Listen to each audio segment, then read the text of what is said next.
Hello, good morning. कसे आहात सगळे? मस्त आहात ना? तर दिवसाची सुरुवात माझी अशी काही असते. रोज सकाळी आमच्या इथे 5:45 वाजताच्या दरम्यान पाणी येतं आणि जेव्हा प्यायचं पाणी वगैरे भरून झालं की त्याच्यानंतर मग माझा सुरुवात होतो योगा करण्याचा वेळ. कारण दिवसातून थोडा वेळ तरी आपण स्वतःसाठी द्यायला हवा असं मला वाटतं आणि morning time is a best time. तर त्यासाठी मी इथे वरच्या टाक्या वगैरे भरेपर्यंत मग योगा, प्राणायाम आणि थोडेफार ना मी एक्सरसाइज पण करते. पण आज मी फक्त ना इथे प्राणायाम जे करते त्याचंच तुमच्याबरोबर शेअर केलेलं आहे. तर हा एक्सरसाइज जो आहे ना तो आपल्या चेस्टसाठी, आपल्या फुफ्फुसांसाठी वगैरे खूप चांगला आहे. आणि अशा प्रकारे सुद्धा आपण अनुलोम विलोम केलं आणि कपालभाती केलं तरीसुद्धा आपल्या फुफ्फुसांचा खूप छान इथे एक्सरसाइज होतो. आणि सकाळच्या वेळेला ना शुद्ध हवा आहे आणि थंडीचे दिवस पण चालू आहेत. तर अशा वेळेला ना हमखास आपल्याला रोजच्या रोज एक्सरसाइज करायला हवं. जमलंच तर तुम्ही वॉक करायला वगैरे पण जा. पण माझं कसं आहे, मॉर्निंगचा 9 वाजताचा क्लास पण असतो, त्यामुळे मला वॉक करायला जाणं तर काही जमत नाही. बट आता मी जेवढं माझं होतं ना ते रुटीनमध्ये ठेवलेलंच आहे. आणि सुरुवातीपासूनच म्हणजे खूप वर्ष झाली मी रोजच्या रोज सकाळी उठली की थोडाफार एक्सरसाइज, प्राणायाम, योगा करतेच. तर आता ना इथे नम्रताचा टिफिनसुद्धा बनवायचा आहे. एकीकडे मी मशीन लावलेलं आहे कारण आमच्याकडे पाण्याची वेळ खूप कमी असते. त्यामुळे सकाळीच आपल्याला लगेच मशीन लावावी लागते आणि एकदा पाणी गेलं की मग दुसऱ्या दिवसावरती ते कपडे जातात. त्यासाठी मी सकाळी उठली ना की 5:45ला आधी मशीनच लावते. तर इथे नम्रतासाठी ना मी पराठा बनवायला घेतलेला आहे. कारण काल दर्शनसाठी जेव्हा मी आपले कोबीचे पराठे म्हणजे फुलगोबीचे बनवले होते, म्हणजे आपण त्याला फ्लावर म्हणतो, तर फ्लावरचे पराठे बनवलेले. तर त्यातलं सारण मी एक्स्ट्रा केलं होतं. मग ते मी ठेवलेलं. म्हटलं नम्रतालासुद्धा सकाळी छानपैकी नाश्त्याला आणि टिफिनला पराठा बनवून देऊया.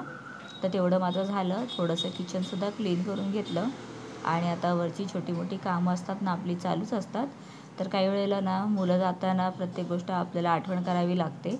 कारण कसं घ्यायचं असतं, माहीत असतं, पण घेतलं जात नाही आणि वस्तू राहते. म्हणून मग निघताना मी नम्रताला सगळ्या गोष्टी आठवण करून देत होती की तू पाणी घेतलं का, रुमाल घेतलं का, ठेवून घेतलं का व्यवस्थित, कोणते बुक्स वगैरे न्यायचे आहेत का. तर या सगळ्या गोष्टींना निघेपर्यंत मी तिला विचारत असते. आणि कसं आहे की आज नेमका दर्शन नाही आहे, कारण दर्शन गेलेलं आहे, उज्जैनला गेला आहे आणि महाकालेश्वरचं तिथे दर्शन घेण्यासाठी तो आणि त्याचे मित्र मिळून गेलेले आहेत. सो उद्या लगेच तो येणारसुद्धा आहे. तर बाहेर पाहिलं तुम्ही की अजून अंधार आहे, कारण अजून 6:45च झालेले आहेत. आणि आता इथे मी थोडीफार कॉफी वगैरे घेणार आहे, कारण मलासुद्धा भूक लागलेली असते. सकाळी उठून भरपूर कामं होतात.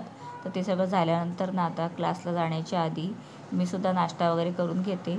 तर सहसा मी जास्त चहा असा घेत नाही. घेतली तर कॉफी घेते आणि काही वेळेला कॉफीचं म्हणजे पाऊच आणलेलं नसेल तर त्यावेळेला मग मी चहा घेते. पण मला चहा असा एकदम फक्कड लागतो, ज्याच्यामध्ये अद्रक आहे आणि गवती चहा आहे, सगळा घातलेला पाहिजे आणि अद्रकचं प्रमाणसुद्धा मला जास्त लागतं. तर मग आता मी मस्त एकदम कॉफी बनवून घेतली. तर आधी नाश्ता करून घेते.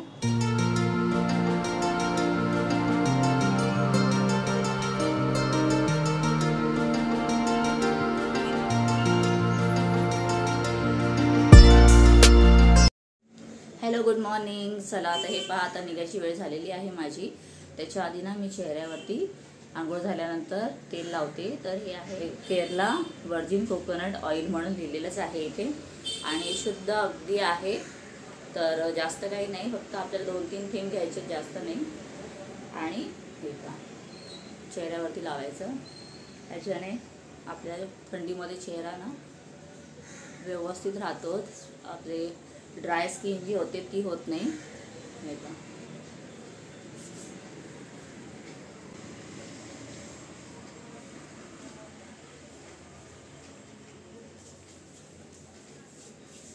हातांना, पायांना, चेहऱ्यावर रात्री झोपताना पण लावून झोपलं ना खूप छान. आणि चेहऱ्यावर असलेले डाग वगैरे असतात ना त्यासाठी पण खूप छान आहे, इफेक्टिव्ह आहे. तर महिनाभर झाला मी यूज करायला स्टार्ट केलेला आहे. सो तुम्हीसुद्धा नक्की ट्राय करून बघा एकदा.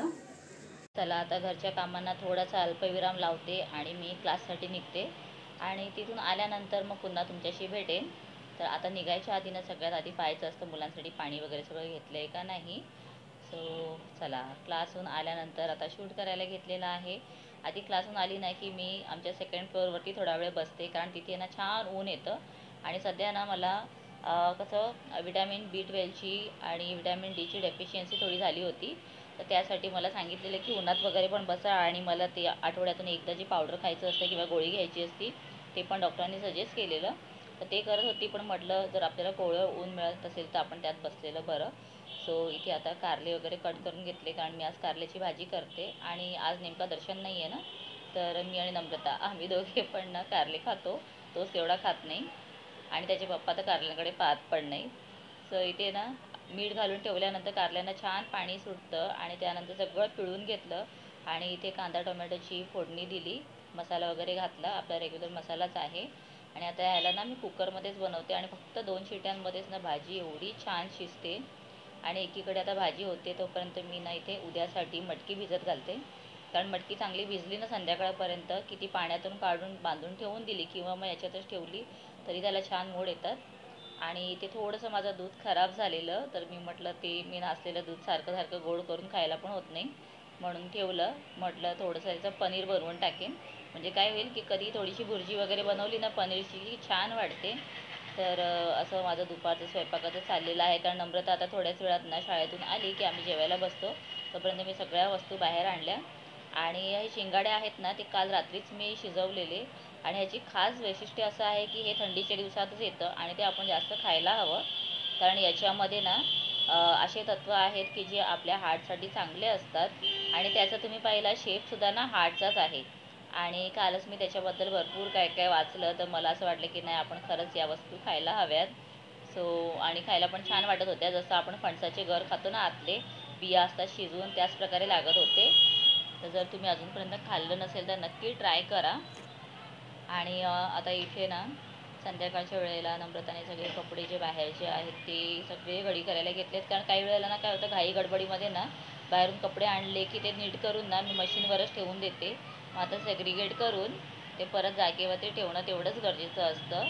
तर आता मला पूजेसाठी ना उद्या गुरुवार आहे, तर पूजेसाठी सगळे हार बनवायचे होते.